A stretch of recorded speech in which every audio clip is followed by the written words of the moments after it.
دوستو، دنیا کے اتہاس میں ایسے بہت سارے بادشاہ اور فرعون گزرے ہیں جن کو ان کی بادشاہت اور دولت کے نشے نے گھمنڈی بنا دیا اور وہ تکبر میں آ کر خدائی کا دعویٰ کر بیٹھے۔ یہ بدبخت لوگ اپنی بے شمار مال و دولت اور بادشاہت کے نشے اور برائی میں مگن ہو کر اللہ تعالیٰ کو چیلنج کرنے لگے اور معاذ اللہ خدائی کا دعویٰ کر بیٹھے۔ اس کے باوجود بھی اللہ تعالیٰ نے ان کی طرف بہت سارے انبیاء اکرام کو بھیجا اور ان کو اللہ تعالیٰ کے راستے کی طرف بلایا، اللہ تعالیٰ کے دین کی طرف بلایا، لیکن یہ بدبخت لوگ اپنی بدماشی اور خود غرضی پر اڑے رہے اور اللہ تعالیٰ کے ایک ہونے کا انکار کرتے رہے۔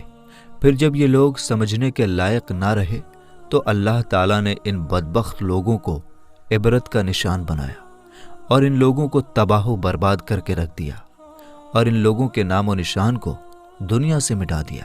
اللہ تعالیٰ نے ان جھوٹے خدائی کے دعوے داروں کو ایسی عبرتناک موت دی کہ آج بھی لوگ ان سے سبق حاصل کرتے ہیں۔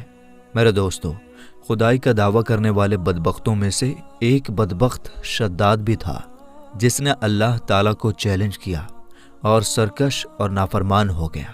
میرے دوستو، شداد کون تھا اور کس طرح اس نے اللہ تعالیٰ کی نافرمانی کی اور خدائی کا دعویٰ کیا اور کس طرح اس نے دنیا میں اپنی جنت تیار کی اور اس کی بنائی جانے والی جنت کتنے سالوں میں تیار ہوئی، اور پھر اللہ تعالیٰ نے ان بدبخت کو کس طرح دنیا کے لیے عبرت کا نشان بنایا اور اس بدبخت کا انجام کیا ہوا، اور پھر کس طرح ملک الموت علیہ السلام نے دردناک طریقے سے اس کی روح قبض کی۔ میرے دوستو، ان سارے سوالوں کا جواب قرآن و حدیث کی روشنی میں ہم آج کی اس ویڈیو میں آپ کو بتائیں گے۔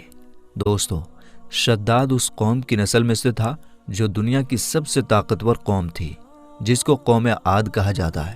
قوم عاد کے بارے میں اگر آپ کو پوری جانکاری چاہیے تو ہم نے اس کے اوپر ایک ویڈیو پہلے سے ہی بنا رکھی ہے، آپ چاہیں تو اس ویڈیو کو دیکھ سکتے ہیں۔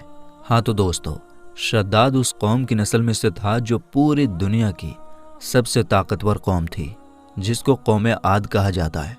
اس قوم کے بارے میں اللہ تعالیٰ قرآن پاک میں ارشاد فرماتا ہے کہ ان کے جیسی قوم نہ اللہ تعالیٰ نے ان سے پہلے پیدا کی اور نہ ہی ان کے بعد کسی قوم کو پیدا کیا۔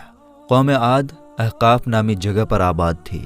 احقاف ایسی جگہ تھی جہاں ریت کے بہت ہی بڑے بڑے ٹیلے تھے، اور احقاف کا یہ علاقہ یمن اور عمان کے بیچ میں پھیلا ہوا تھا۔ اس علاقے کے اندر قوم عاد 8,500 سال پہلے آباد تھی۔ اس قوم پر اللہ تعالیٰ کا یہ خاص کرم تھا کہ اللہ تعالیٰ نے اس قوم کو دنیا کی سب سے طاقتور قوم بنایا تھا۔ اس کے ساتھ ساتھ اللہ تعالیٰ نے اس قوم کو ہرے بھرے باغیچے اور بہت ہی زیادہ کھیت عطا فرمائے تھے۔ اس قوم کے پاس بہت سارے جانور تھے اور پینے کے لیے میٹھا پانی تھا۔ اس کے علاوہ بھی اللہ تعالیٰ نے اس قوم کو بہت ساری نعمتیں عطا کی تھی۔ چنانچہ اس طرح مال و دولت اور نعمتوں کے بڑھ جانے کی وجہ سے یہ قوم بھٹک گئی اور اللہ تعالیٰ کی نافرمان قوم بن گئی اور یہ باغی ہو گئے۔ ان کو صحیح راستے پر لانے کے لیے اللہ تعالیٰ نے حضرت ہود علیہ السلام کو ان کی طرف بھیجا۔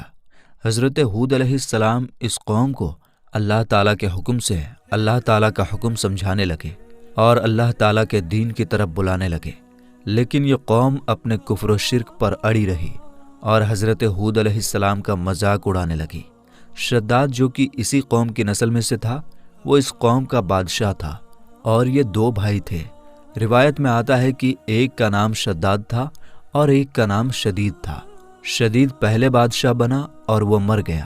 اس کے مرنے کے بعد شداد نے حکومت سنبھالی اور اس طرح یہ دنیا کی سب سے طاقتور قوم عاد کا بادشاہ بن گیا۔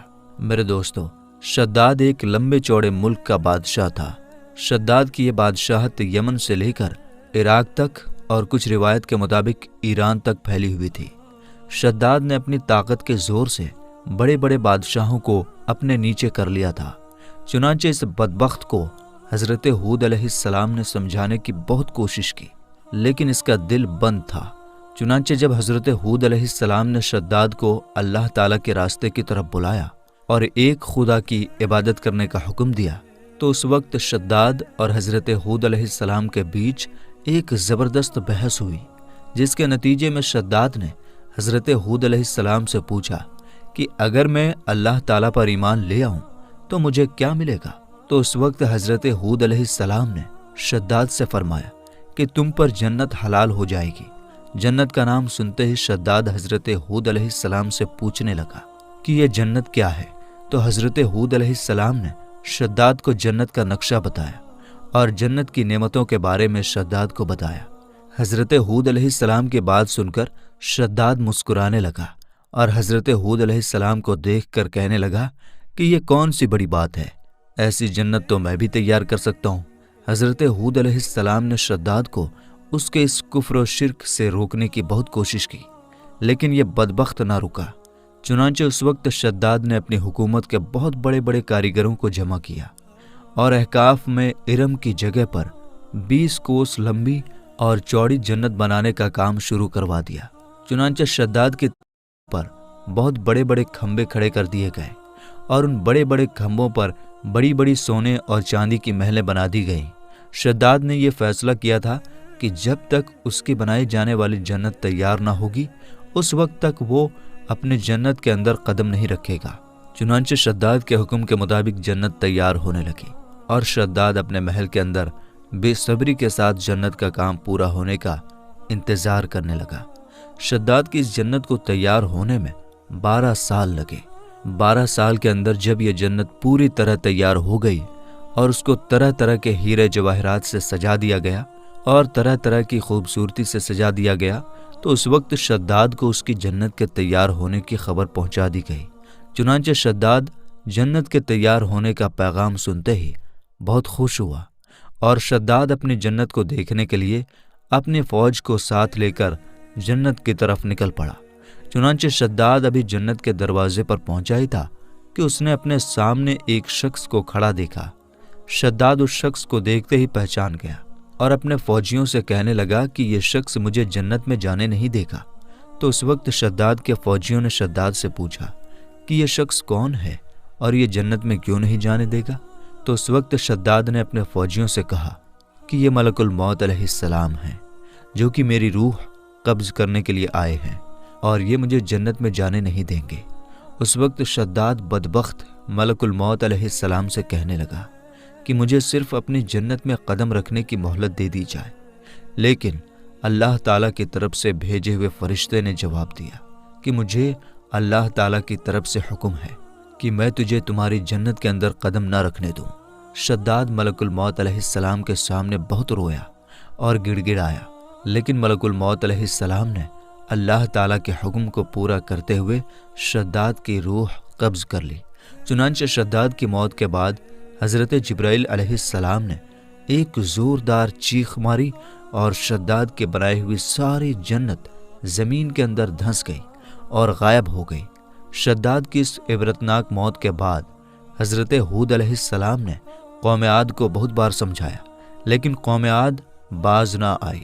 حالانکہ شداد کا یہ انجام قوم عاد کے لیے کافی تھا، لیکن جب انسان کی عقل پر غرور کا پردہ ہوتا ہے تو چاہے شداد ہو یا شدید، اس کو کسی کام کا انجام دکھائی نہیں دیتا۔ حضرت ہود علیہ السلام نے قوم عاد کو شداد کا انجام بتا بتا کر ڈرانے کی کوشش کی، لیکن قوم عاد باز نہ آئی اور اسی طرح اللہ تعالیٰ کی نافرمانیاں کرتی رہی، یہاں تک کہ حضرت ہود علیہ السلام مایوس ہو گئے۔ اس وقت جب قوم عاد سمجھنے کے قابل نہ رہی تو اللہ تعالیٰ نے حضرت ہود علیہ السلام کو حکم دیا کہ وہ اپنے ساتھیوں کو لے کر اس علاقے سے چلے جائیں۔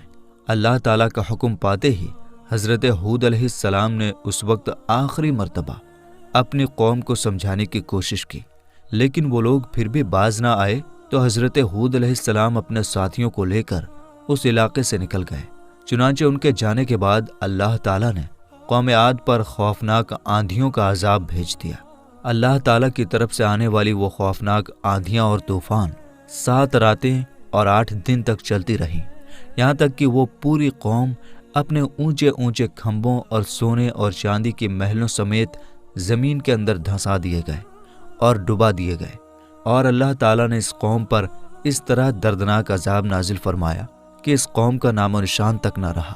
جس وادی کے اندر بڑے بڑے اور اونچے اونچے محل تھے، وہ تمام کی تمام وادی ایک ریت کے میدان میں بدل گیا۔